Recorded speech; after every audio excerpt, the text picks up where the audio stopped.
소망의 말을 듣고 있자니 크리스천은 위로가 되었다.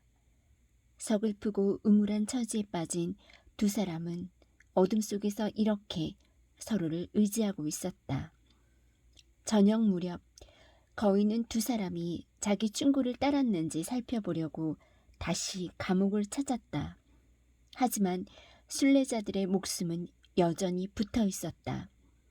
먹을 것은커녕 물도 한 방울 제대로 마시지 못하고 거인에게 그렇게 흠씬 두드려 맞았지만 간신히 숨을 이어가고 있었다.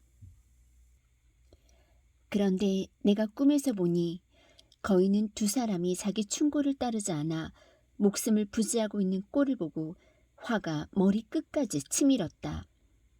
그는 순례자들에게 차라리 태어난 것을 후회하도록 만들어주겠다고 으르렁댔다. 거인의 엄포에 크리스천과 소망은 온몸을 바들바들 떨었다. 아마 크리스천은 졸도를 했던 것 같다. 크리스천이 정신을 차리자 두 사람은 거인의 충고에 따를 것인지 말 것인지를 다시 의논하기 시작했다. 크리스천은 당장이라도 목숨을 끊을 태세였다. 하지만 소망은 이렇게 말했다. 형제님, 여기까지 오면서 형제님께서 얼마나 용감하게 행동했는지 잊으셨단 말입니까? 아볼로온도 형제님을 죽이지 못했습니다. 또한 형제님은 사망의 음침한 골짜기를 지나면서 듣고 보고 느낀 모든 고초에도 이 길을 포기하지 않으셨죠. 그 어떤 고난과 공포, 놀라움까지도 모두 겪어내신 분입니다. 그런데 이제 와서 두렵다 하시다니요.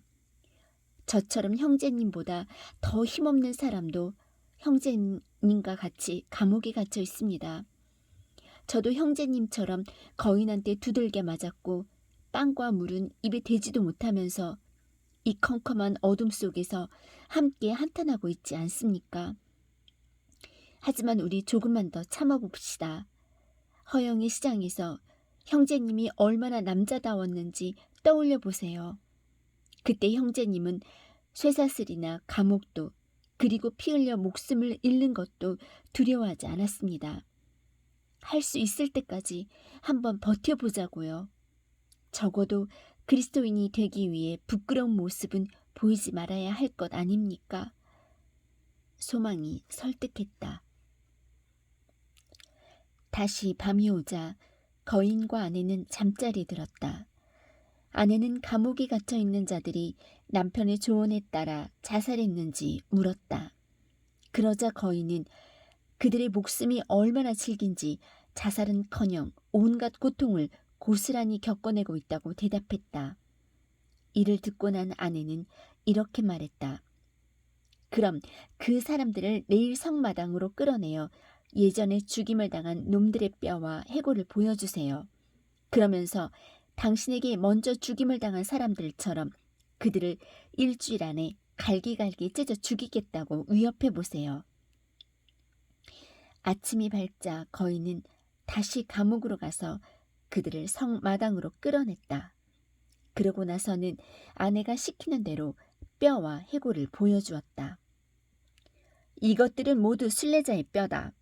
한때는 이들도 너희와 같은 순례자였지. 내 녀석들이 그랬던 것처럼 이들도 내 땅을 함부로 밟았기에 내가 갈기갈기 찢어 죽였다. 열흘 후엔 너희도 이들과 똑같은 꼴을 당하게 될 테다. 다시 감옥으로 돌아가라. 그러고 나서 거인은 순례자들을 흠씬 두들겨 팼다. 크리스천과 소망은 토요일 내내 한탄을 하며 시간을 보냈다. 밤이 되자 절망의 거인과 아내 준욱은 잠자리에 들어 감옥에 있는 자들에 관해 이야기했다. 늙은 거인은 아무리 두들겨 패고 협박을 해도 그들이 죽지 않고 버티는 이유가 궁금했다. 그러자 아내가 말했다. 혹시 누군가 구해줄 거라는 희망을 품고 있어서 그러는 게 아닐까요? 아니면 자물통 열쇠가 있어 도망갈 궁리를 할 수도 있고요. 그래? 그럼 내일 아침엔 몸수색을 해봐야겠군. 토요일 자정부터 크리스천과 소망은 기도를 드렸다. 그 기도는 날이 밝을 때까지 계속되었다. 동트기 직전에 착한 크리스천은 화들짝 놀란 얼굴로 가슴 벅차하면서 이렇게 말했다. 이런 멍청하기는, 이 냄새나는 감옥에서 자유롭게 빠져나갈 수 있는 방법이 있다는 것을 왜 몰랐을까? 내 가슴엔 약속이라는 열쇠가 있지 않은가? 이것만 있으면 이 성에 있는 어떤 자물쇠라도 다 열 수 있어. 그러자 소망이 말했다. 정말 잘 됐군요. 어서 가슴에 품고 있는 열쇠를 꺼내어 열어보십시다. 크리스천은 가슴에서 열쇠를 꺼내 감옥문을 열어보았다.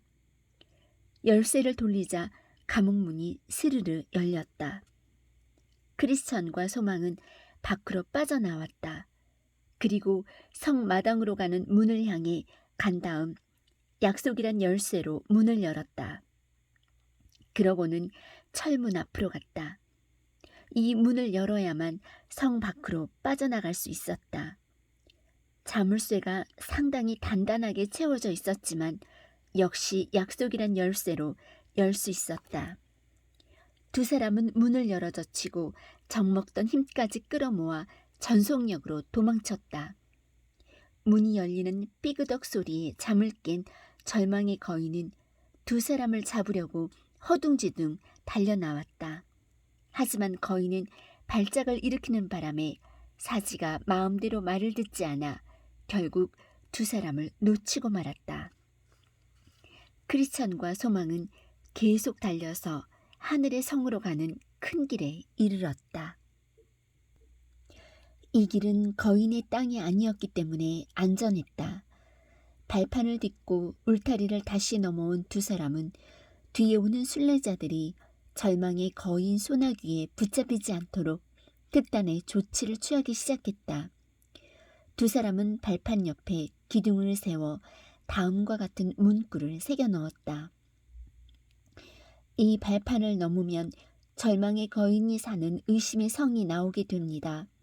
그는 하늘의 왕을 멸시하며 성스러운 순례자들을 죽이려고 혈안이 되어 있습니다. 그래서 후일 이 길을 지나는 순례자들은 이 글귀를 읽고 위험을 면할 수 있었다. 이렇게 글귀를 새긴 후 두 사람은 다음과 같이 노래했다. 가던 길을 벗어났더니 금지된 땅을 밟게 되었다네. 후일 뒤에 오는 순례자들이여 주의하라. 조심하지 않으면 우리처럼 값을 치르게 되니 그의 땅을 밟아 노예가 되지 않도록. 성의 이름은 의심, 주인의 이름은 절망이라네. 기쁨의 산. 순례길을 계속 가던 크리스천과 소망은 기쁨의 산에 다다랐다. 이 산맥은 앞에서 이미 말했던 언덕이 주인이 갖고 있는 땅이었다. 산에 올라서 보니 저 멀리 정원과 과수원이 보였고 포도밭과 연못도 시야에 들어왔다. 두 사람은 이곳에서 물을 마시고 몸을 씻었으며 포도를 한껏 따먹고 배를 채웠다. 산 정상에는 양떼를 키우는 목자들이 길가에 서 있었다. 순례자들은 목자들에게 다가가 지팡이에 몸을 의지한 채 물었다. 지친 순례자들은 대체로 이렇게 지팡이를 짚고 서서 이야기한다. 기쁨의 산의 주인은 누구이며 여러분이 키우는 저 양떼는 누구의 것입니까? 이 산은 임마누엘의 땅입니다. 그리고 그분 집은 저기에 보인답니다. 이 양떼들도 물론 그분의 것이지요. 이 녀석들을 위해 그분은 목숨까지 버리셨답니다. 이리로 가면 하늘의 성으로 갈 수 있습니까? 크리스천이 물었다. 길을 제대로 들어서셨네요. 목자는 맞다고 했다. 그럼 이제 여기서 얼마나 더 가야 합니까? 크리스천이 물었다. 진심으로 그곳에 가고 싶어하는 분이 아니라면 갈 길이 아주 멀죠.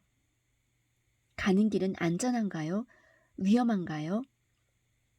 안전하게 가려는 사람에겐 안전하지만 죄인들은 그 길에 걸려 넘어지고 말 겁니다. 크리스천이 다시 물었다.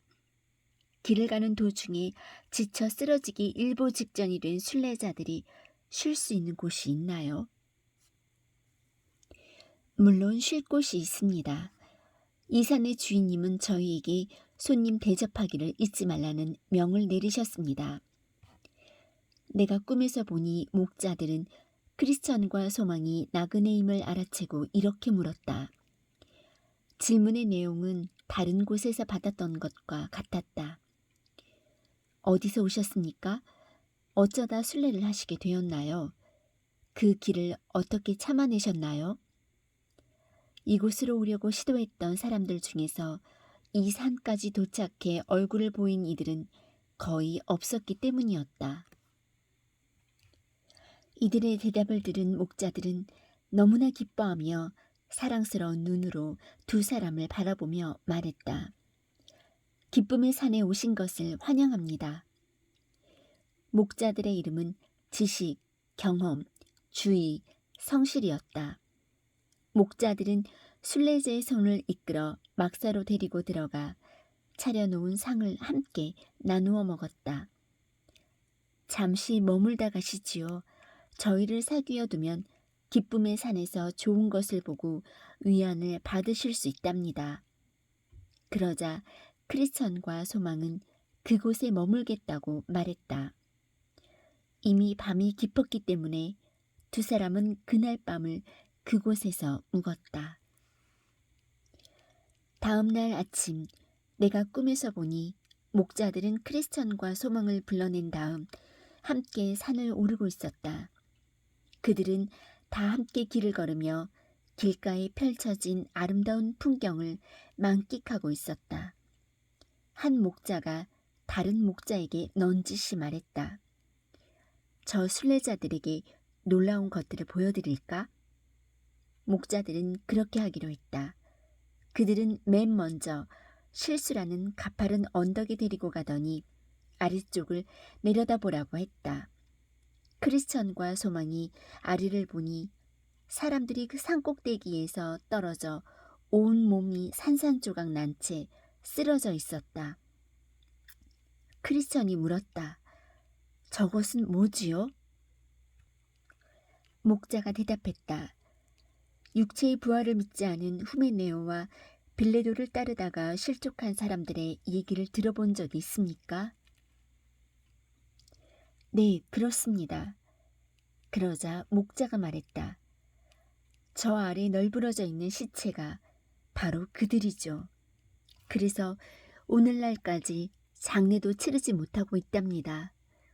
너무 높이까지 올라가려는 사람들과 낭떠러지 끝까지 다가가는 사람들에게 주의를 주기 위한 본보기라고 할 수 있지요. 그리고 목자들은 그들을 그 산맥에 있는 다른 산으로 데리고 갔다. 그 산 이름은 경고였다. 저 멀리 내려다보라는 소리에 크리스천과 소망은 밑을 내려다보았다. 멀리에 있는 무덤 사이로 사람들이 이리저리 오르락내리락 하는 모습이 보였다. 그들은 무덤에서 여러 번 발이 걸려 쓰러져 나뒹굴면서도 그곳을 떠나지 못했다. 보아하니 그들은 앞을 못 보는 사람들이었다. 크리스천이 물었다. 저건 무슨 뜻인가요? 그러자 목자들이 대답했다. 이 산에 오기 전에 풀밭 옆에 있던 발판을 보셨습니까? 네, 봤습니다. 그러자 목자들이 말했다. 그 발판 옆에는 절망의 거인이 사는 의심의 성으로 곧장 연결되는 샛길이 나 있습니다. 저 무덤 주변에 있는 사람들도 그 발판에 도착하기 전까지는 순례자님들처럼 순례의 여정을 걷고 있었지요. 하지만 가는 길이 너무 험하다 보니 풀밭으로 나 있는 샛길로 빠지는 바람에 그만 의심의 성에 사는 절망의 거인에게 붙들리고 말았답니다. 거인은 그들을 감옥에 가둔 다음 눈을 뽑아버리고 저기 저 무덤 근처에 내팽겨쳐 버렸지요. 그래서 저 사람들이 지금까지도 저렇게 헤매고 있는 거랍니다. 결국 현인의 말이 맞았습니다. 명철의 길을 떠난 사람들은 사망의 회중에 거하리라고 했거든요. 그 말을 들은 크리스천과 소망은 눈물만 하염없이 흘리며 서로의 얼굴을 쳐다볼 뿐 목자들에게는 한마디도 하지 않았다.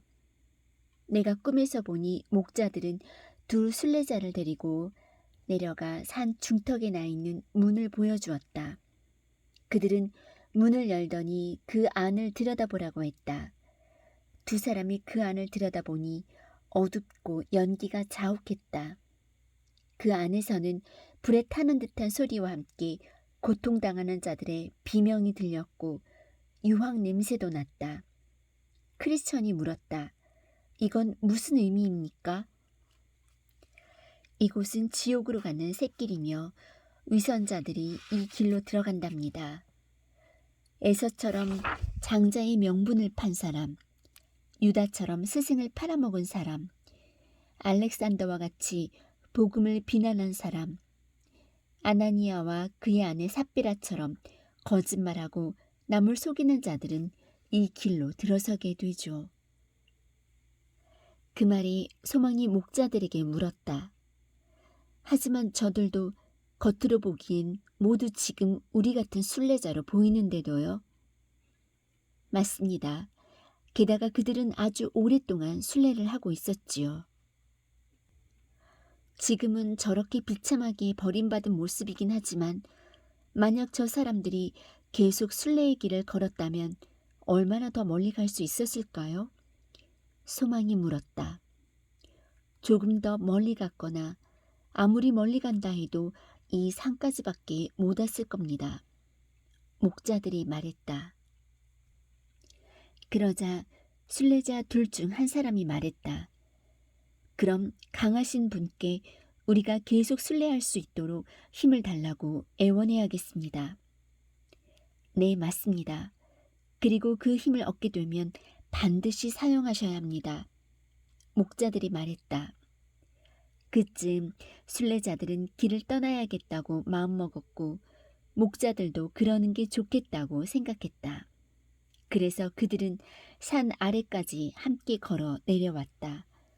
목자들은 서로 얘기를 나누었다. 이 순례자들이 망원경 보는 법을 안다면 하늘의 성문을 보여드리자. 순례자들은 이 제안을 흔쾌히 받아들인 후 청명이라는 높은 언덕 꼭대기로 올라갔다. 목자들은 순례자들에게 망원경을 건네주었다. 순례자들은 망원경을 받아 들여다보았는데 목자들이 조금 전에 보여준 지옥의 광경이 떠올라 손이 부르르 떨려 망원경을 똑바로 들고 볼 수 없었다. 그러나 저 멀리에 문처럼 생긴 것과 하늘의 성의 영광이 어렴풋이 보이는 것 같았다. 두 사람은 길을 떠나며 노래를 불렀다. 모든 이들에게 감추어진 비밀이 목자들을 통해 드러났다네. 깊고 신비한 감추어진 일들을 보고 싶다면 목자들에게 가보시길. 막 출발하려고 할 때 첫 번째 목자는 지도를 건네주었다. 두 번째 목자는 아첨꾼을 조심하라고 귀띔해 주었다. 세 번째 목자는 마법의 땅에서는 절대로 잠들지 말라고 주의를 주었다. 네 번째 목자는 순례자들의 안녕을 빌었다. 순간 나는 꿈에서 깨어났다. 하늘의 성으로 가는 큰 길. 잠이 든 나는 다시 꿈을 꾸었다. 두 순례자가 하늘의 성으로 가는 큰 길을 따라 내려가고 있었다. 산을 따라 조금 내려가니 왼편으로 자만의 나라가 보였다. 그 나라에서부터 시작된 길은 순례자들이 걷고 있는 곳까지 굽이져 있었다. 이곳에서 두 사람은 자만의 나라에서 걸어 나온 매우 활기찬 청년과 만나게 되었다. 그의 이름은 무지였다. 크리스천은 그에게 어디 출신이며 어디로 가고 있냐고 물었다. 저는 저 왼편에 있는 나라에서 태어났으며 하늘의 성으로 가고 있는 중입니다. 그럼 그 문까지 어떻게 갈 생각인가? 거기까지 가다 보면 힘든 일을 만만치 않게 겪을 텐데. 다른 선한 사람들이 하는 것처럼 하죠 뭐. 하지만 그 문 앞에 가서 뭘 보여줄 건가? 그래야 자네를 통과시켜 줄 텐데. 저는 하나님의 뜻을 잘 알고 그 뜻에 따라 성실히 생활해 왔습니다. 전 제가 사람들에게 지불해야 할 것들은 모두 지불합니다. 또한 기도하고 금식하고 11조와 기부금도 내지요. 그리고 지금은 고향을 떠나 하늘의 성으로 향하고 있습니다. 하지만 자네는 이 길이 시작되는 곳에 있는 좁은 문을 통해 들어서지 않고 여기 굽이져 있는 이 길로 왔으니 자네가 자기 자신을 어떻게 생각하든 간에 심판의 날이 오면 하늘의 성으로 들어가기는커녕 도둑이나 강도의 죗값을 치르게 될지도 모르네. 선생님들, 저와 초면이지 않습니까? 난 선생님들을 모릅니다. 선생님들은 선생님 나라의 법을 따르세요. 저는 저희 나라 법을 따르겠습니다. 그럼 되는 거 아닙니까? 우리나라 사람 중에 선생님이 말씀하신 그 문이 여기서 아주 멀리 떨어져 있다는 사실을 모르는 사람은 없습니다. 그 문으로 가는 길을 아는 사람이 우리나라 사람들 중 과연 얼마나 되겠습니까? 그 길을 알든 모르든 간에 우리나라엔 이렇게 쾌적하고 푸르른 길이 있어 이 길과 요렇게 합쳐지게 되어 있습니다. 크리스천은 자만심에 가득 찬 이 청년을 보면서 소망에게 조용히 속삭였다. 저 청년에게 희망을 거느니 차라리 바보에게 희망을 걸겠소. 어리석은 자는 걸으면서도 지혜가 부족해 남들에게 자기의 어리석음을 말하고 다니는 법입니다. 저 청년과 좀 더 얘기를 할까요? 아니면 지나쳐 가서 저와 나눈 대화를 곱씹어 볼 시간을 준 다음에 우리가 얼마나 더 도울 수 있는지 알아볼까요?